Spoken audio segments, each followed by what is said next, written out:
ജെറമിയ 23 അധ്യായം. വരാനിരിക്കുന്ന രാജാവും. എൻ്റെ മേച്ചിൽ സ്ഥലത്തെ ആടുകളെ നശിപ്പിക്കുകയും ചിതറിക്കുകയും ചെയ്യുന്ന ഇടയന്മാർക്ക് ശാപം. കർത്താവ് അരുളി ചെയ്യുന്നു. ഇസ്രായേലിൻ്റെ ദൈവമായ കർത്താവ് തൻ്റെ ജനത്തെ സംരക്ഷിക്കേണ്ട ഇടയന്മാരെക്കുറിച്ച് അരുളി ചെയ്യുന്നു. നിങ്ങൾ എൻ്റെ ആട്ടിൻപറ്റത്തെ ചിതറിച്ചോടിച്ചു, നിങ്ങൾ അവയെ പരിപാലിച്ചില്ല.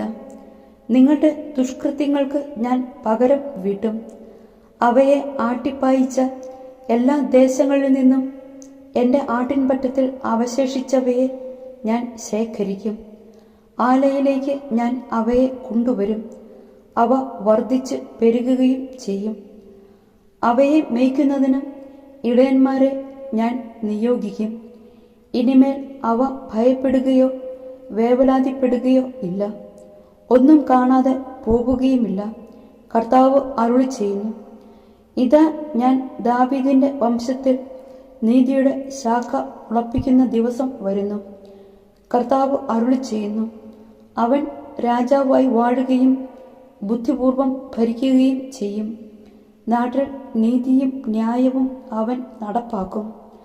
അവന്റെ നാളുകളിൽ യൂദ രക്ഷിക്കപ്പെടും, ഇസ്രയേൽ സുരക്ഷിതമായിരിക്കും. കർത്താവാണ് ഞങ്ങളുടെ നീതി എന്ന പേരിലായിരിക്കും അവൻ അറിയപ്പെടുക. ഇസ്രയേൽ ജനത്തെ ഈജിപ്തിൽ നിന്നും കൂട്ടിക്കൊണ്ടുവന്ന കർത്താവാണ് എന്ന് ആരും ശപഥം ചെയ്യാത്ത കാലം വരുന്നു. കർത്താവ് അരുളി ചെയ്യുന്നു. ഇസ്രയേൽ സന്തതികളെ ഉത്തരദേശത്തു നിന്നും അവിടുന്ന് നാടുകടത്തിയ എല്ലാ രാജ്യങ്ങളിൽ നിന്നും തിരിച്ചു കൊണ്ടുവന്ന കർത്താവാണ് എന്നായിരിക്കും അവർ സത്യം ചെയ്യുക.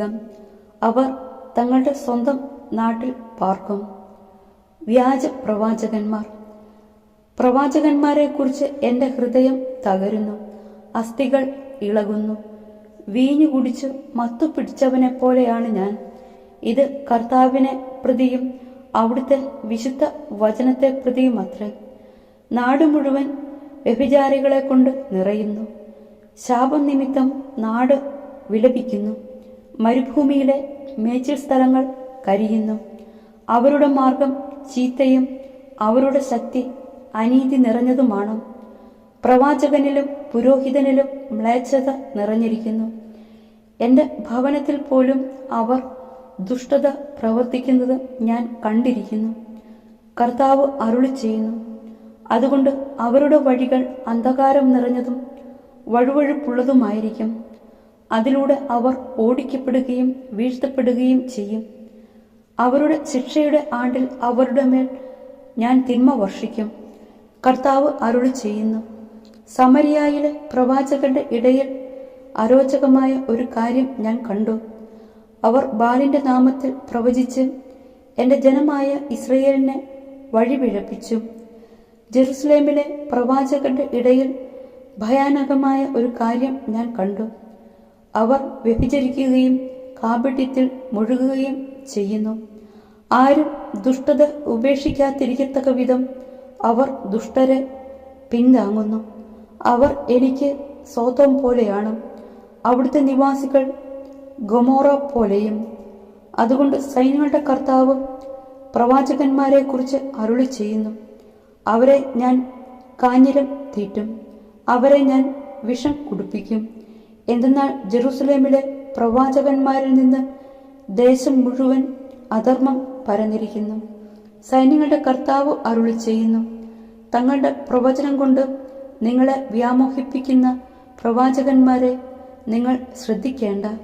അവരുടെ വാക്കുകൾ കർത്താവിൻ്റെ നാവിൽ നിന്നുള്ളവയല്ല, തങ്ങളുടെ തന്നെ മനസ്സിൻ്റെ വിഭ്രാന്തിയാണ്.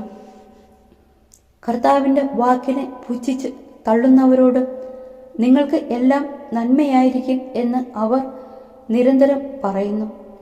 തങ്ങളുടെ തന്നെ മനോഗതങ്ങളെ മർക്കടമുഷ്ടിയോടെ പിന്തുടരുന്നവരോട് നിങ്ങൾക്ക് യാതൊരു തിന്മയും വരികയില്ല എന്നും അവർ പറയുന്നു. അവരിലാണ് കർത്താവിനെ കാണാനും അവിടുത്തെ വചനം ശ്രവിക്കാനുമായി അവിടുത്തെ സന്നിധിയിൽ നിന്നിട്ടുള്ളത്. അവിടുത്തെ വചനം കേൾക്കുകയോ ശ്രദ്ധിക്കുകയോ ചെയ്തിട്ടുള്ളവരാരാണ്? ഇതാ കർത്താവിൻ്റെ കൊടുങ്കാറ്റ്, ഉഗ്രമായ ചുഴലിക്കാറ്റായി ക്രോധം പുറപ്പെട്ടിരിക്കുന്നു. ദുഷ്ടന്മാരുടെ തലയിൽ അത് ആഞ്ഞടിക്കും. കർത്താവിൻ്റെ ഹിതം ശമിക്കുകയില്ല. സമയമാകുമ്പോൾ അത് നിങ്ങൾ മനസ്സിലാക്കും. ആ പ്രവാചകന്മാരെ ഞാൻ അയച്ചില്ല, എന്നിട്ടും അവർ ഓടി നടന്നു. ഞാൻ അവരോട് സംസാരിച്ചില്ല, എന്നിട്ടും അവർ പ്രവചിച്ചു. എൻ്റെ സന്നിധിയിൽ നിന്നിരുന്നെങ്കിൽ എൻ്റെ ജനത്തോട് അവർ എൻ്റെ വാക്കുകൾ പ്രഘോഷിച്ച് ദുർമാർഗത്തിൽ നിന്നും ദുഷ്പ്രവർത്തികളിൽ നിന്നും അവരെ പിന്തിരിപ്പിക്കുമായിരുന്നു. കർത്താവ് ചോദിക്കുന്നു, സമീപസ്ഥനായിരിക്കുമ്പോൾ മാത്രമാണോ ഞാൻ നിങ്ങൾക്ക് ദൈവം? വിദൂരത്തിലിരിക്കുമ്പോഴും ഞാൻ ദൈവമല്ലേ? എനിക്ക് കാണാൻ കഴിയാത്ത വിധം ആർക്കെങ്കിലും രഹസ്യ സങ്കേതങ്ങളിൽ ഒളിക്കാൻ സാധിക്കുമോ? സ്വർഗവും ഭൂമിയും നിറഞ്ഞു നിൽക്കുന്നവനല്ലേ ഞാൻ? കർത്താവാണ് ഇത് ചോദിക്കുന്നത്. എനിക്ക് ഒരു സ്വപ്നമുണ്ടായി എന്ന് അവകാശപ്പെട്ട് പ്രവാചകന്മാർ എൻ്റെ നാമത്തിൽ വ്യാജം പ്രവചിക്കുന്നത് ഞാൻ കേൾക്കുന്നുണ്ട്. കള്ളപ്രവചനങ്ങൾ നടത്തുന്ന, സ്വന്തം തോന്നലുകളെ പ്രവചനങ്ങളായി അവതരിപ്പിക്കുന്ന ഈ പ്രവാചകന്മാർ തങ്ങളുടെ ഹൃദയത്തിൽ എത്രനാൾ വ്യാജം കൊണ്ടു നടക്കും?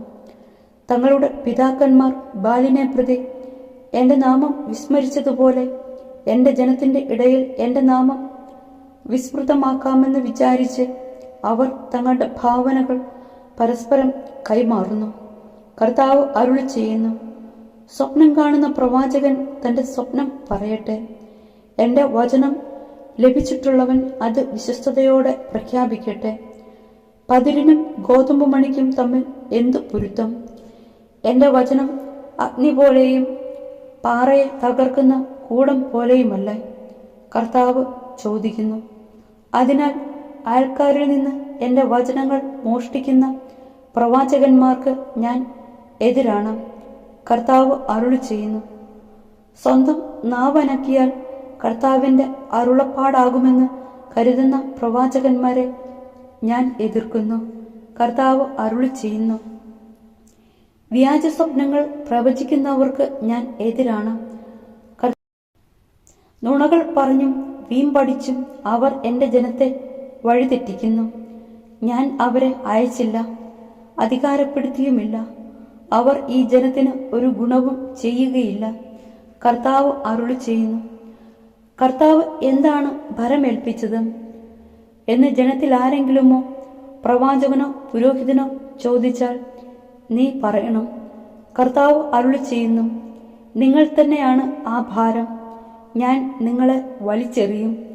കർത്താവിൻ്റെ ഭാരം എന്ന് പ്രവാചകനോ പുരോഹിതനോ ജനത്തിൽ ആരെങ്കിലുമോ പറഞ്ഞാൽ അവനെയും അവൻ്റെ കുടുംബത്തെയും ഞാൻ ശിക്ഷിക്കും. നിങ്ങൾ ഓരോരുത്തരും തൻ്റെ അയൽക്കാരനോടും സഹോദരനോടും പറയേണ്ടത് ഇങ്ങനെയാണ്, കർത്താവ് നൽകുന്ന ഉത്തരമെന്ത്? കർത്താവ് അരുളി ചെയ്തതെന്ത്? കർത്താവിൻ്റെ ഭാരം എന്ന് നിങ്ങൾ ഇനി ഒരിക്കലും പറയരുത്. ഓരോരുത്തരിനും അവനവൻ്റെ വാക്ക് തന്നെ ഭാരമായി തീരും. എന്തെന്നാൽ നമ്മുടെ ദൈവവും സൈന്യങ്ങളുടെ കർത്താവുമായ ജീവിക്കുന്ന ദൈവത്തിൻ്റെ വചനം നിങ്ങൾ വളച്ചൊടിക്കുകയാണ്. കർത്താവ് നിനക്ക് എന്തു പ്രത്യുത്തരം നൽകി? കർത്താവ് എന്താണ് അരുളി ചെയ്തത് എന്നിങ്ങനെയാണ് നിങ്ങൾ പ്രവാചകനോട് ചോദിക്കേണ്ടത്. കർത്താവ് അരുളി ചെയ്യുന്നു.